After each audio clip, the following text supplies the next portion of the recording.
Selamun aleyküm. Fatma Ana'nın kanalına hoş geldiniz. Fatma Anam'ın meşhur pilavını yapacağım size, nohutlu. Onu göstereceğim.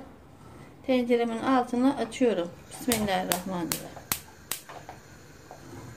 Biraz tereyağı koydum. Biraz da zeytinyağı koyuyorum. Zeytinyağı parlak yapar.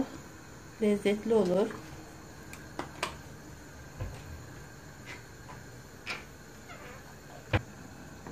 Yağını eritiyorum.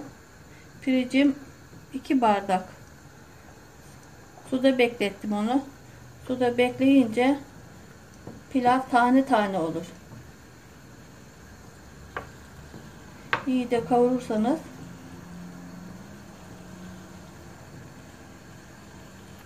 sırrı kavurmada.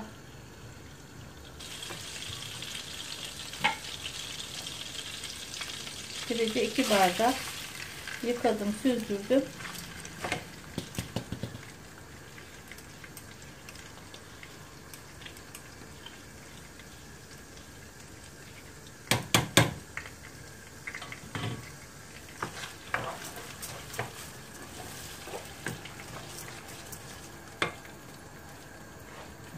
Tuzunu koyuyorum.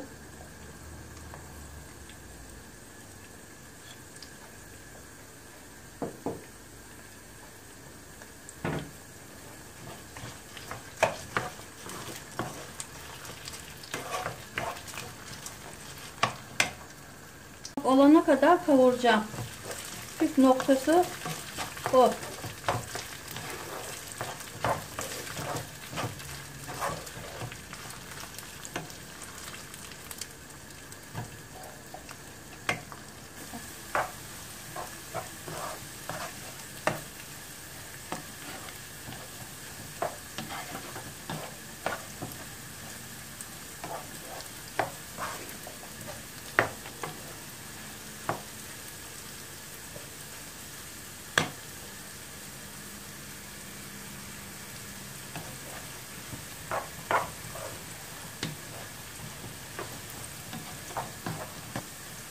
Pirincim oldu. Şimdi nohutumu koyacağım. Tuzluktan çıkardım nohutumu.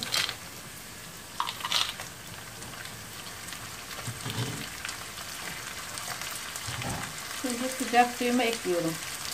Bismillahirrahmanirrahim.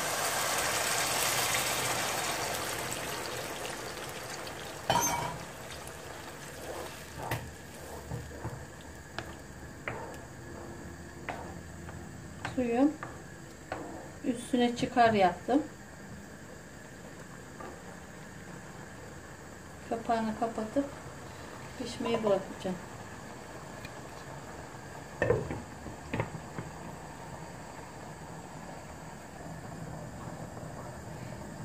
Kaynıyor. Biraz kaynayacak. Ondan sonra kısacağım altını. Kısacağım. Bayağı kaynattım. Kısacağım şimdi. Ağır ateşte tıkır tıkır kaynayacak. Suyu bitene kadar pişecek. Suyu bitti. Kapatacağım. Sofra bezine saracağım. Demlenince size de göstereceğim. Pilavım pişti. Kapağını açıyorum. Şimdi karıştıracağım. Bismillahirrahmanirrahim.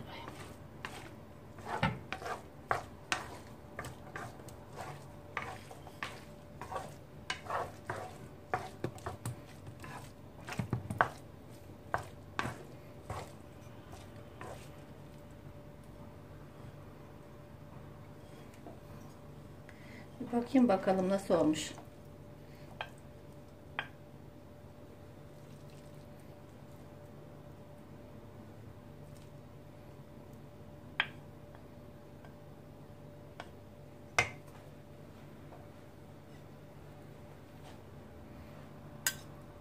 Tadın tuzu nasıl olmuş bakalım. Bismillahirrahmanirrahim.